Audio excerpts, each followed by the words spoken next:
आने मात्र से प्रसन्न होने वाले देवता हैं। लेकिन जल भी कैसे चढ़ाना ये भी नियम है शिव पुराण में। आजकल बड़ा ट्रेंड चल रहा है जल चढ़ाने।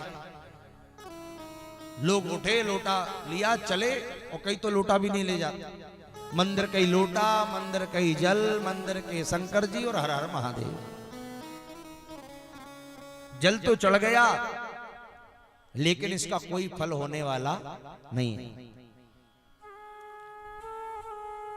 शिव पुराण कहता है जल जो भगवान शिव पर चढ़ा रहे हैं वो जल हमारे स्वयं के घर का होना चाहिए। और जब हम अपने स्वयं के घर के जल को भरकर ले जाएंगे वो जल आपके दो प्रकार के दोषों को समाप्त कर देगा। एक तो आपके घर का वास्तु दोष, दूसरा आपके घर का पितृ दोष। दोनों को समाप्त करने का सामर्थ्य उस घर के जल में। और कोई विशेष कामना हो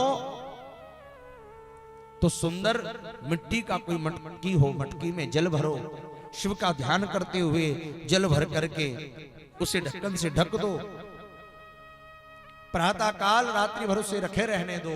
प्रातः काल उस जल को सुंदर पात्र में निकाल करके और अपने हृदय की भावना को शिव के समक्ष रखकर अगर कोई जल चढ़ा दे, शिव उसकी कामना की पूर्ति अवश्य कर देते हैं। ये जल का महत्व है। जल सदैव तांबे के पात्र में लेकर के जाइए। हाँ, तांबे के लोटे में जल लेकर जाओ। तांबे के लोटे से कभी दूध मत चढ़ाओ, दही मत चढ़ाओ, घी मत चढ़ाओ।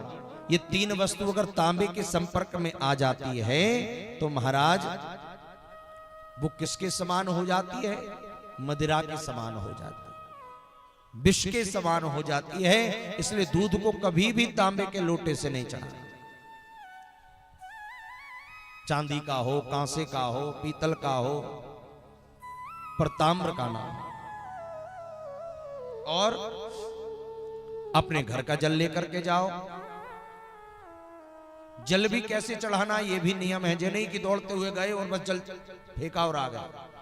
शांति से जाइए, आसन पर बैठकर फिर जल को धीरे धीरे मध्यम गति से कि जल उचटकर वापस ना आ जाए, उस जल को धीमी मध्यम गति से भगवान पर अर्पण करिए।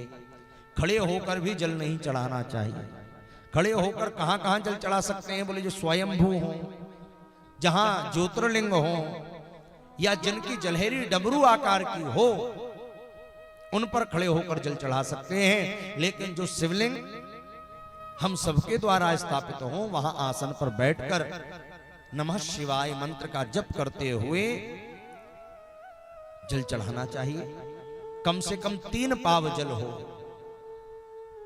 ऐसा नहीं कि एक ही लोटा में गणेश जी भी, कार्तिक जी भी, दुर्गा जी भी, सब पे चढ़ाते चढ़ाते आखिरी में जरा सा बचा सो हर हर महादेव कर दिया। जल भी इतना हो कि धार लग सके। जलधार प्रिय शिवम, क्योंकि उनसे बड़ा बढ़कर कोई दयालु इस दुनिया में नहीं है भगवान शिव से बढ़कर।